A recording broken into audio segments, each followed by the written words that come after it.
Hey, what's up, guys? And good Friday morning, December 18th, and last day here in Los Angeles. Anyway, so it's been a long one. I'm really looking forward to getting home and getting back into my groove, plus getting ready for the holiday season. Actually, I've got a really cool thing going on this weekend. I'm doing it's a seminar. It's kind of a life coaching seminar. So it's going to be so much fun, and I'm going to get some wonderful tools out of the whole thing. Anyway, so all that aside, let's go ahead and get down into some questions. I hope you guys are doing great, and I hope you had a wonderful week. These questions, once again, coming from my trusty BlackBerry, are coming in from Stacy Phillips, and she's got a handful of questions here. Stacy, first and foremost, I read the first part of the letter. Thank you so much. I'm really glad that you're enjoying this stuff, and I will definitely keep it going. I promise.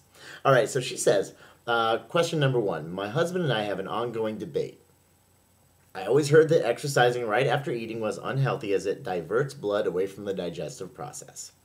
My husband has always believed the opposite. He thinks you will get rid of those pesky calories if you just walk it off right after you eat. Now, which is right? Well, you're both kind of right. Now, it really depends on what are your goals? What are you looking to do? So, I'm guessing your goals are going to be weight loss because you're looking to get rid of those pesky calories if you just walk it off right after you eat. Okay, so now, are you correct in that it does divert blood away from the digestive process? Absolutely. Now, keep in mind, our body is it's an incredible machine, and whenever we impose a certain demand upon it, well, it's going to react. And so when we put food into our bodies, of course, it goes down the esophagus into the stomach, and immediately your body says, okay, now I need to send blood and energy to the digestive system, to the stomach starting off, and then it's going to push it into the small intestine. But I need to send some blood, of course, to these organs that have to perform a certain function. So, of course, now the blood and the energy starts to go here. But now, once again your body starts working on that, then I start doing a bicep curl over here, and I say, oh, no, no, no, no, no. Let's go ahead and divert a lot of this blood and energy over into some working muscles, because these muscles, they need some attention too. So say I'm doing some squats, so my glutes, quads, and hams, or I'm doing some push-ups, so my chest, shoulders, and tris. So now I'm saying, hey guys, you got to share some of the love here. You got to share some of the blood. My working muscles, they need blood now. So of course it's going to start shuttling a lot of that blood away from the digestive process. So what's going to happen? Well, you might end up with a little bit of indigestion, you might burp a little bit, or you might end up with a side stitch. And so, it really depends on what you're looking to do. Can you exercise after you eat? Well, yeah, absolutely. But also, one thing that you might want to touch upon is, what exactly are you eating before exercise? Keep in mind that a lot of athletes, they'll push like what we'll call a protein shooter, maybe 15 minutes before workout, and that's going to be a cup of orange juice and say 15 grams or so of whey protein. So really fast-acting carbohydrate for some high-intensity workouts, and some protein to help replenish, and also to help prevent some of the protein breakdown during some high-intensity workouts. Is that okay? Absolutely. In fact, this is something that we need. We need some high-octane fuel in the system when we're working at a really high intensity. So say, perhaps it's some fruit 30 to 45 minutes before the workout. That's fine.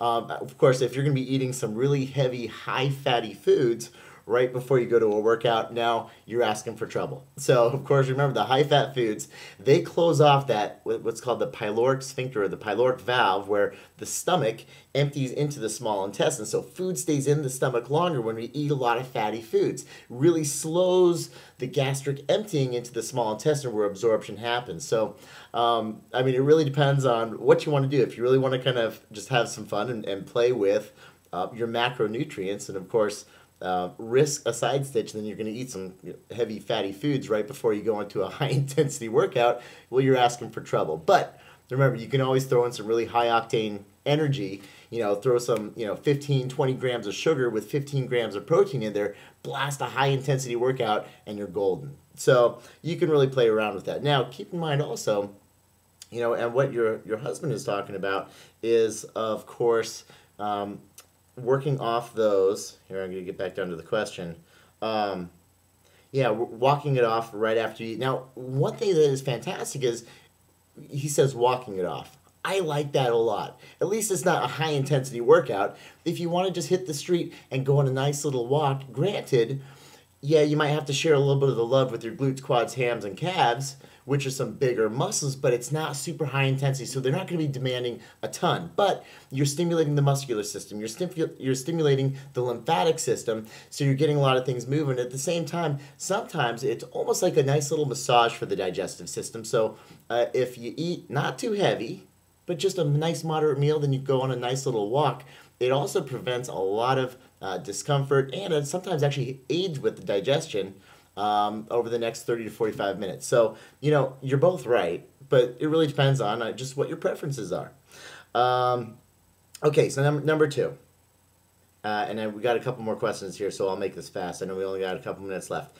I hate water. I drink at least a 6-pack of Diet Coke a day and sometimes more. You're not alone. We've definitely talked about this one a lot. I'm trying to incorporate more water, but it's so hard to break the habit of going for the soda. Any advice? Is it true if I just cut out the soda, will I lose weight? Well, chances are you'll probably lose some water weight if you cut out the soda. And on top of that, you're just going to do your overall health so much more of a service. I mean, please, just for your own sake, those diet sodas, nothing against artificial sweeteners, but, everything against artificial sweeteners, I've got something against them. And of course, if you really want to dive in and do some of your own research, you'll find that there's a lot of bad stuff in there. And I'm not going to get into the scientific jargon behind it, but just for your own sake, if you can just reduce that, remember, baby steps. I'm not going to ask you to go cold turkey, but go from 6 diet sodas, try 3. Okay, and now what we have to do, once again, we're going to do the Raiders of the Lost Ark, the Indiana Jones here, where I got to pull something out and push something in. Look, if we want to start getting you to drink some more water, start carrying around that gallon. I know a gallon can seem like a lot, and for some, even a lot of health professionals will say, well, that's too much water. Well, you know what? I'm not saying drink the whole thing, but just aim for maybe even half or 3/4.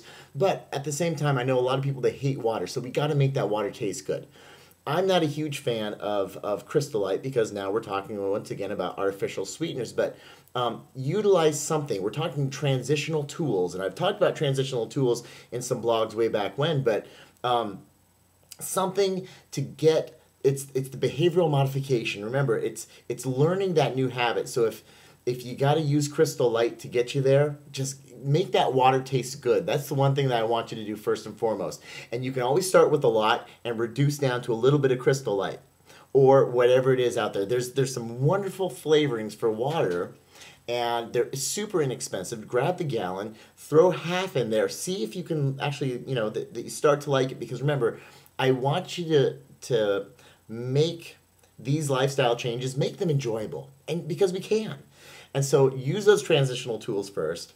Try half. If you need more, you can always use a full packet of Crystal Light, and just make that water taste really good. So it's going to be a wonderful alternative away from that diet soda, because right now there's this whole experience behind diet soda that you love. Behaviorally, you love it. You love to crack that can. You hear it as you drink it. It's that fizz. You can feel it on the mouth. It's the taste, the texture. It's the whole experience behind it. Try to find something, maybe even something effervescent that you can throw in the water. It's going to make it taste sweet, so you're going to really start to crave it and enjoy it. And that's how we're going to go ahead and pull the Raiders of the Lost Ark, and I can pull one thing out, push the other thing in, because then once we're there, we can taper it off. Just like any kind of rehab program. Like, some people go cold turkey, but others, in a really wonderful and effective way, they use the tapering approach, and it's not nearly as violent with the body. So anyway, just try that. And there's actually a couple more questions that you asked in here, and I will definitely get to those probably, well, it looks like I'm going to have to get to the next week. So thank you for your patience, and I will definitely get to them next week. Guys, go have a wonderful weekend, and next time I see you, I'll be coming at you from back in the office with D. So have a wonderful weekend, guys. See you soon.